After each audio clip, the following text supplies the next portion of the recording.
Hello everyone! Kung may mga katanungan kayo patungkol sa iyong horoscope at zodiac sign, maaari po kayong mag-comment sa comment section para magawan po natin ng video para sa next vlog ko. Keep on watching! Kalusugan ng Aries. Ang mga katutubo ay may mahusay na enerhiya, nakakahawa na sigasi, lakas at tibay. Ang iyong mga issues sa kalusugan ay higit sa lahat ay dahil sa sobrang stress at trabaho, pinipiga ang iyong sarili sa kurso ng pagkamit ng mga layunin, galit ng pagkainip at pagkabigo. Ang mga katutubo ay karaniwang masigla at nagtataglay na matibay at matigas na konstitusyon. Magkukulong ka sa kama kapag talagang may sakit ka. Ang iyong reaksyon sa pagkaantala ay may masamang epekto sa iyong kalusugan. Mayroon kang isang gitling kumpiyansa at ang hindi kapanipaniwalang kapangyarihan na mabilis na pagaling.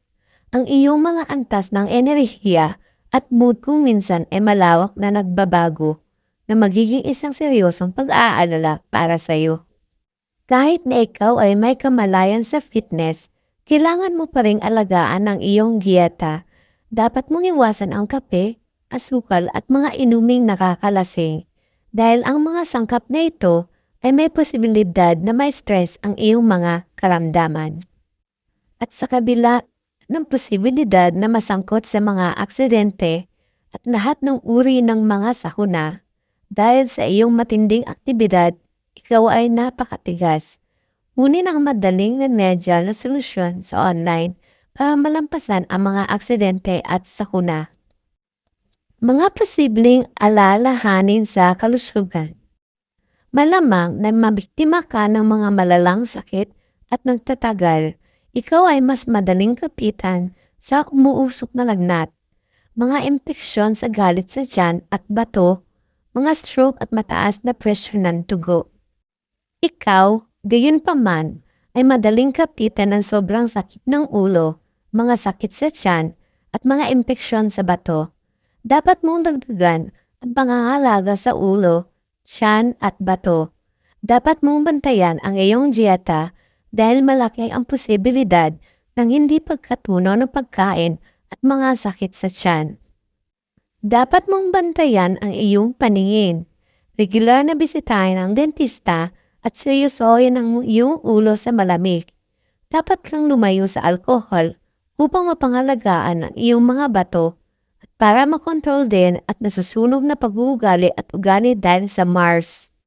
Malamang na magkaroon ka ng mga pantal sa balat at pananakit ng mga takip ng tuhod. Ito ang mga dapat pagkain para sa Aries. Dapat kang uminom ng maraming potassium phosphate sa iyong dieta upang maiwasan ang iyong sarili mula sa depresyon. Potassium phosphate ay mabuti para sa atay at bato. Ang mga pagkaing mayaman sa mga mineral na ito ay beans, tomatoes, brown rice, lentils, olives, onions, walnuts, lettuce, cauliflower, cucumber, spinach, broccoli, figs, apricots, pumpkins at saging. Dapat mo ring isama ang mga produkto ng paggawaan ng gatas sa iyong dieta dahil mayaman sila sa calcium at malusog para sa ngipin at buto. Dapat kang gumastos ng pera sa juicer o blender upang maganda ng mga juice ng gulay at smoothies na mabilis at masustansya para sa iyo. Nabibilang ka sa elemento ng apoy, kaya dapat kang lumayo sa maanghang na pagkain upang maiwasan ang kaasiman. Ang asin at alak ay iyong mga kaaway. Ang sobrang pag-inom ng asin ay magdudulot ng kahirapan sa mga buto at arterya. Ito ay negatibong makakaapekto sa iyong skeletal at lymphatic system. Dapat kang lumayo sa alak dahil ito ay mag-overstimulate at negatibong reaksyon sa iyong mga bato. Dapat kang uminom ng maraming tubig na mabuti para sa panunaw at mas mahusay na paggana ng mga bato. Dapat kang matulog na maayos upang maging mas relax at mabawi ang enerhiya. Physical na itsura ng Aries. Ang mga katutubo ay may matatalas na katangian na may kitang-kitang baba, ilong at bibig na may bukong itaas na labi. Mayroon kang malapad na mata na may mahusay na markang kilay. Ang iyong tono ng pagsasalita ay nagpapakita ng iyong tiwala sa sarili. Raniwan kang may malalapad na balikat at maaaring bahagyang yumuko ang iyong katawan habang naglalakad. Pinamunuan mo ang iyong ulo habang nagsasalita at lagi nagmamadaling maglakad. Maayos at malakas ang estruktura ng iyong buto. Ang iyong mga postura ay sumasalamin sa iyong tiwala sa sarili at pinakamataas na kaakuhan at katapangan. Tumayo ka ng tuwid at tumingin ng diretso sa mata ng mga tao, maliban kung labis ka nasaktan o nalulungkot.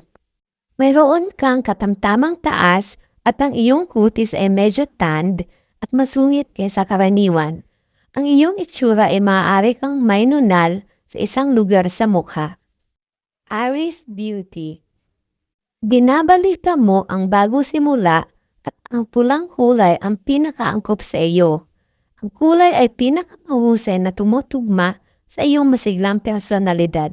Dapat mong gamitin ang kulay na ito ng higit pa sa iyong makeup at outfits, pati na rin ang mga accessories upang mapanghusay ang iyong mga katangian at kagandahang katangian. Mayroon kang prominenteng noo na may maitim, kapansin-pansin at mahusay na markang kilay na pumupuri sa estruktura ng iyong mukha.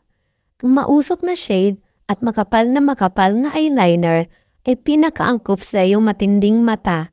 Meron kang luho ng well-defined cheekbones. Magmumukha kang kakit-akit at kaya-aya na may soft shade highlighter at mahabang hikaw. Ang tanda ay may kahalagahan sa ulo, kaya ang mga sombrero o headgear ng anumang kulay at disenyo ay babagay sa iyong personalidad. Maging ito ay isang huling minutong pagbili o isang maingat na piniling damit, ito ay magiging maganda sa isang Aries.